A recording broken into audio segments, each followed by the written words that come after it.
తల్లిపాల వారోత్సవంగా జరుపుకుంటాం మనము.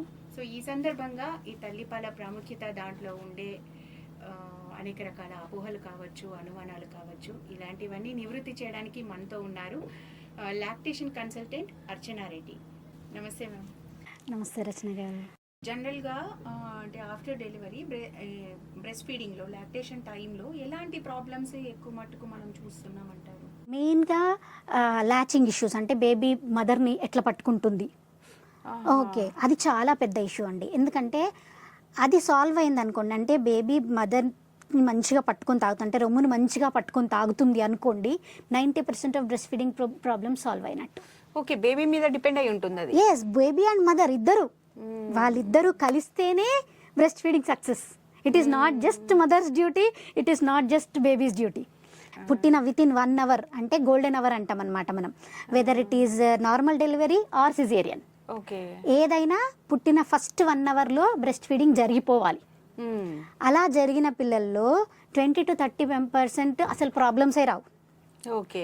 పిల్లలకి మదర్కి అంటే బ్రెస్ట్ ఫీడింగ్ ప్రాబ్లమ్స్ రావు మనకి. అది జరిగిందంటే, అది జరగడమే మనకు 41% ఉంది.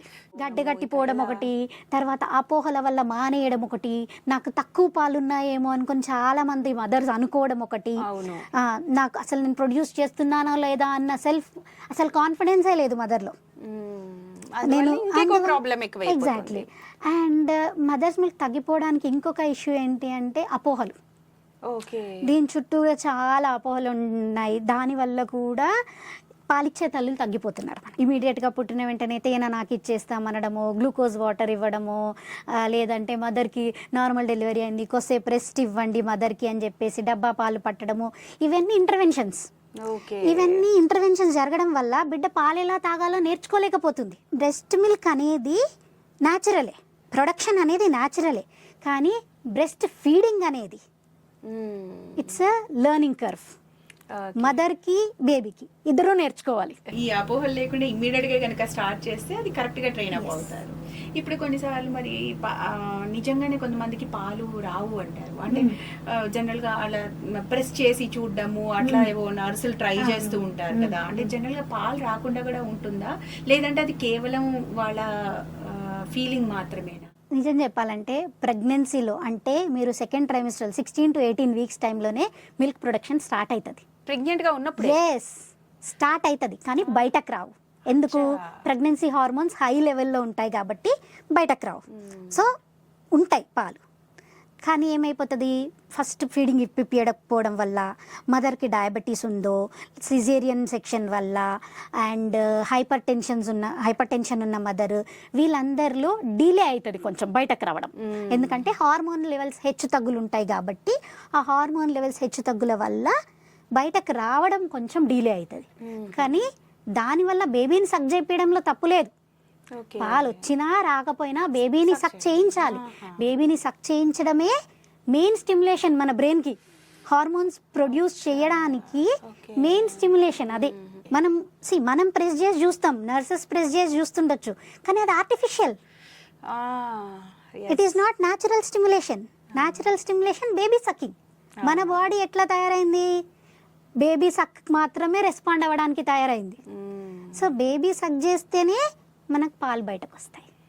ఓకే, వీళ్ళు ట్రై చేసి చూసి పాలు రావట్లేదు, చుక్క కూడా లేదు నాకు. అండ్ చాలా మంది కొలెస్ట్రామ్ని నీళ్ళు వస్తున్నాయి అంటారు. థిక్గా ఉంటుంది కొలెస్ట్రామ్, వాటరీగా, అంటే థిక్గా ప్లెయిన్ లిక్విడ్ లాగా వస్తుంది, అంటే yellowish గోల్డెన్ కలర్. అట్లాంటి వైట్ అంటే పాలు అనగానే మన వాళ్ళు ఏమనుకుంటారు, తెల్లగా ఉంటుంది. అవును, ఎగ్జాక్ట్లీ. అందువల్ల కూడా అవి నీళ్ళు వస్తున్నాయని అంటారు అనమాట. కొలెస్ట్రామ్ ఎప్పిపీయడం ఒకటి, అంటే పుట్టిన వెంటనే ఎప్పిపీయడం ఒకటి, పాలు వచ్చిన మనకు బయట కళ్ళకు కనిపించినా కనిపించకపోయినా బేబీని సక్ చేయించడం ఒకటి. ఇవి రెండు చాలా ఇంపార్టెంట్. జనరల్గా ఏవైనా నిజంగానే ప్రాబ్లం ఉండి కూడా పాలు ప్రొడ్యూస్ కాకుండా ఉండొచ్చా? ప్రోలాక్టిన్ హార్మోన్ లేని వాళ్ళకి జరుగుతుంది, కానీ అది చాలా అంటే మొత్తం ప్రపంచం మీద 2%, 3% వాళ్ళకి కూడా ఉంటుందో ఉండదో. ప్రాపర్ ఎడ్యుకేషన్ మదర్కి లేకపోవడం వల్ల, అంటే యాంటీనేటల్గా ఎడ్యుకేషన్ లేకపోవడం వల్ల, proper support after delivery proper support లేకపోవడం వల్ల, తర్వాత సొసైటీలో ఉండే చాలా అపోహల వల్ల, అండ్ గిల్ట్ ఫీలింగ్ వల్ల, చుట్టుపక్కల చెప్పేవాళ్ళు ధారలుగా రావాలి, తర్వాత ఒక సైడ్ తాగితే ఒక సైడ్ కారిపోవాలి, ఇలా చాలా ఉంటాయి అన్నమాట అపోహలు. సో ఒకరికి అది జరగలేదనుకోండి, అది తనకి స్ట్రెస్ అయిపోతుంది అనమాట. Stress is the main important thing మనకి, ఎందుకంటే ఆక్సిటోసిన్ హార్మోనే ఉండదు స్ట్రెస్ ఉంటే. ఆక్సిటోసిన్ రిలీజ్ అయితేనే పాలు వచ్చేవి. అవును. సో అందుకని కూడా చాలామంది ఏమంటారు, పర్సీవ్డ్ లో మిల్క్ ప్రొడక్షనే, యాక్చువల్ లో మిల్క్ ప్రొడక్షన్ ఉండదు అక్కడ. ఈ మధ్య కాలంలో మీరు అన్నట్టు ఇందాక కూడా అన్నట్టుగా చాలా అపోహలు బ్రెస్ట్ ఫీడింగ్ వెనుక ఉన్నాయి. ఒకటి ఎక్కువ మంది అంటే మామూలుగా ఆడవాళ్ళని అనడానికి కూడా అదొకటి దొరుకుతుంది జనాలకి, అందం చెడుతుందని చెప్పేసి పాలు ఇవ్వట్లేదు అని చెప్పి. అఫ్కోర్స్ ఇప్పటి వాళ్ళలో చాలా మంది ఈ జనరేషన్లో కనిపిస్తూ ఉంటారు మనకు, పాలిస్తే అందం చెడిపోతుందని కావచ్చు, లేదంటే ఇంకా సమ్ అదర్ దాని చుట్టూతా ఉన్నవి. అది ఎంతవరకు కరెక్ట్, దాన్ని ఎట్లా దూరం చేయాలి మనం? యాక్చువల్లీ సాగినెస్ ఆఫ్ ద బ్రెస్ట్ అంటాం మనం, సాగ్ అయిపోతాయి బ్రెస్ట్ అని. అది ప్రెగ్నెన్సీ హార్మోన్స్ వల్ల అండి. It is not about breastfeeding. మీరు బ్రెస్ట్ ఫీడింగ్ చేసిన తర్వాత, మానేసిన తర్వాత మీకు నెక్స్ట్ 6 monthsలో మీ breast will go back to 90% of the times your breast will go back to its normal size. Breastfeeding ఇవ్వడం వల్ల మదర్ చాలా ఎక్స్ట్రా క్యాలరీస్ అనేవి ఖర్చు చేసేస్తుంది జస్ట్ బై ఫీడింగ్. ఆ బరువు నువ్వు బ్రెస్ట్ ఫీడింగ్ వల్ల తగ్గించుకోవచ్చు. బ్రెస్ట్ మిల్క్ తయారు చేయడానికి నీ బాడీ అరౌండ్ 400 to 500 క్యాలరీస్ ఖర్చు చేస్తుంది. సో జస్ట్ ప్రొడక్షన్కి. Okay okay. సో ఆటోమేటిక్గా మీరు కంటిన్యూస్గా బ్రెస్ట్ ఫీడ్ ఇస్తున్నారనుకోండి, ఆటోమేటిక్గా ఫ్యాట్ లెవెల్స్ అనేవి చాలా ఈజీగా తగ్గుతాయి. నిజంగా బిడ్డకి సంపూర్ణ ఆరోగ్యం రావాలి అంటే పుట్టిన ఫస్ట్ 1 hourలో ఫీడింగ్ ఇంపార్టెంట్. తర్వాత ఎక్స్క్లూజివ్గా 6 నెలలు అంటే వేరే ఏమీ ఇవ్వకుండా బిడ్డకి 6 నెలల వరకు తల్లిపాలు ఇవ్వడం ఇంపార్టెంట్.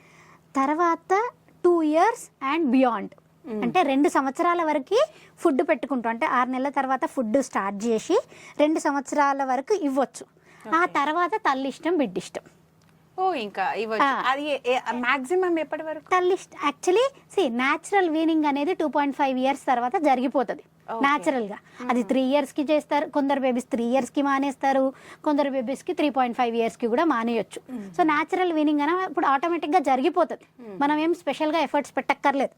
బిడ్డను తల్లిపాలు మానిపించడానికి మనం ఏం స్పెషల్ గా ఎఫర్ట్స్ పెట్టక్కర్లేదు. ఇప్పుడు పాలు ఇవ్వడం అనేది అఫ్ కోర్స్ 6 months వరకు అయితే కంపల్సరీ ఇవ్వాలి అని ఇవ్వాలి అని చెప్పి మీరు అందరు చెప్తూనే ఉంటారు. బట్ అపార్ట్ ఫ్రమ్ అసలు ఎప్పటి నుంచి ఎప్పటి వరకు ఇవ్వాలి? మన పాతకాలంలో అయితే 4 ఏళ్ళు 5 ఏళ్ళు పాలు తాగినామని మా నాన్నమ్మ లాంటి వాళ్ళు చెప్పేవాళ్ళు. అది నిజంగా అసలు యాక్చువల్గా ఎప్పటి వరకు ఇవ్వాలి? నిజంగా బిడ్డకి సంపూర్ణ ఆరోగ్యం రావాలి అంటే పుట్టిన ఫస్ట్ 1 hourలో ఫీడింగ్ ఇంపార్టెంట్. తర్వాత ఎక్స్క్లూజివ్గా 6 నెలలు అంటే వేరే ఏమీ ఇవ్వకుండా బిడ్డకి 6 నెలల వరకు తల్లిపాలు ఇవ్వడం ఇంపార్టెంట్. తర్వాత 2 years అండ్ బియాండ్ అంటే 2 సంవత్సరాల వరకు ఫుడ్ పెట్టుకుంటాం. అంటే 6 నెలల తర్వాత ఫుడ్ స్టార్ట్ చేసి 2 సంవత్సరాల వరకు ఇవ్వచ్చు. ఆ తర్వాత తల్లి ఇష్టం, బిడ్డ ఇష్టం.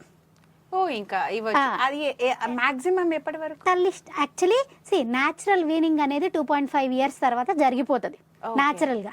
అది 3 years కి చేస్తారు, కొందరు బేబీస్ 3 years కి మానేస్తారు, కొందరు బేబీస్ కి 3.5 years కి కూడా మానేయొచ్చు. సో న్యాచురల్ వీనింగ్ అని ఇప్పుడు ఆటోమేటిక్ గా జరిగిపోతుంది. మనం ఏం స్పెషల్ గా ఎఫర్ట్స్ పెట్టక్కర్లేదు.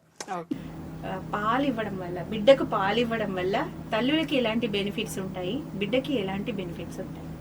తల్లులకు, బిడ్డకి, సొసైటీకి కూడా బెనిఫిట్స్ ఉంటాయి. ఎస్. సో ఫస్ట్ బేబీస్కి ఇమ్యూనిటీ వస్తుంది, తర్వాత అరుగుదల బాగుంటుంది, తర్వాత మంచి మైక్రోబయోటా అంటే గుడ్ మైక్రోబయోటా. ఇవాళ రేపు digestive system or any system పనిచేయాలన్నా మంచి మైక్రో ఆర్గానిజమ్స్ అనేవి చాలా ఇంపార్టెంట్. సో గుడ్ బ్యాక్టీరియా వస్తుంది అండ్ మనకి చాలా యాంటీమైక్రోబియల్ ఏజెంట్స్ వస్తాయి తల్లిపాలతోటి. సో వీటన్నిటి వల్ల బిడ్డకు లాభం. నాట్ ఓన్లీ ఇమ్యూనిటీ ఒకటే కాదు, తర్వాత స్టేజ్ అంటే బిడ్డ అడల్ట్ అయిన తర్వాత వాళ్ళకి డయాబెటీస్ రావడము, షుగర్ హైపర్ టెన్షన్ రావడము, ఆస్తమా ఇలాంటివి రావడం చాలా తక్కువ ఉంటాయి ఫార్ములా తాగిన పిల్లల కన్నా తల్లిపాలు తాగిన. ఎలర్జీస్ తక్కువ ఉంటాయి, ఓవరాల్గానే అలర్జీస్ తక్కువ ఉంటాయి వీళ్ళకి. తర్వాత ఒబేసిటీ తక్కువ ఉంటుంది తల్లిపాలు తాగిన పిల్లలకి. ఎస్, తల్లిపాలు తాగిన పిల్లలు పెద్ద అయిన తర్వాత ఒబేస్ అవ్వడం చాలా తక్కువ. ఎగ్జాక్ట్లీ, లైఫ్ స్టైల్ డిసీజెస్ అనేవి చాలా తక్కువ రిస్క్ తల్లిపాలు తాగి, అట్లీస్ట్ 2 years తల్లిపాలు తాగిన పిల్లలకి. అదొకటి. హై ఐక్యూ లెవెల్స్, అది చాలా ఇంపార్టెంట్, ఇంటెలిజెంట్ అవుతారు. తర్వాత తల్లులకి ఫస్ట్ మామూలుగానే డెలివరీ తర్వాత జరిగే రక్తస్రావం వల్ల డెలివరీ బెడ్ మీద చనిపోయే మదర్స్ చాలా ఎక్కువ శాతం. That is the one of the major cause of maternal deaths world వైడ్గా కూడా. కాబట్టి అది అవాయిడ్ చేయడం ఇమీడియట్గా బ్రెస్ట్ ఫీడింగ్ వల్ల అవుతుంది. ఇమీడియట్ బ్రెస్ట్ ఫీడింగ్ వల్ల రక్తస్రావం తగ్గిపోతుంది తల్లుల్లో. So you are saving mother's life also just by నువ్వేం ఎక్విప్మెంట్ తెస్తలేవు, ఏం తెస్తలేవు, తీసుకుపోయి తల్లి డెలివరీ అవ్వగానే బిడ్డను తల్లి దగ్గర తీసుకుపోయి పాలు తాగిపిస్తున్నాం అంతే. సెకండ్ థింగ్ వెయిట్ లాస్, తల్లికి వెయిట్ లాస్, స్ట్రెస్ రిలీవింగ్ మదర్కి. Ovarian cancer, breast cancer, cervical cancer రాకుండా.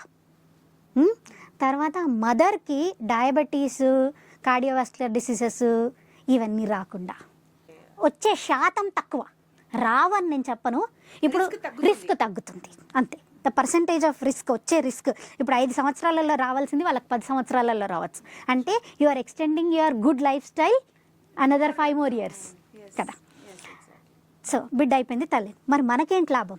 నేను ఇంత మాట్లాడుతున్నా, నేను ఇంత చెప్తున్నా, నేను ఇంత ఎడ్యుకేట్ చేయడానికి ట్రై చేస్తున్నా, మీరు నన్ను ఇంటర్వ్యూ చేయడానికి వచ్చారు, వీటన్నిటి మనకేంటి లాభం? హెల్దీ నేషన్, నెక్స్ట్ జనరేషన్ హెల్దీగా ఉంటుంది, work force healthy work force ఉంటుంది. సో హాస్పిటలైజేషన్ రిస్క్ తగ్గుతుంది. డబ్బులు, ఒక ఫ్యామిలీ తల్లి పాలిస్తే ఎంత ఎకనామికల్ ఆ ఫ్యామిలీకి, అదే డబ్బా పాలు ఇచ్చారనుకోండి, సింపుల్ మ్యాథ్లో అంటే the lowest cost of formula use చేసినా కూడా సంవత్సరం పాటు బిడ్డకి డబ్బా పాలే ఇవ్వాలి, యానిమల్ మిల్క్ ఇవ్వలేం, డబ్బా పాలు ఇవ్వాలి. డబ్బా పాలు ఇవ్వాలంటే ఆ ఫ్యామిలీ 1,00,000 రూపాయలు ఖర్చు పెట్టాల్సి వస్తుంది జస్ట్ ఫర్ ఫీడింగ్. తల్లి పాలిస్తే అంత ఫ్రీ కదా, ఎకనామికల్.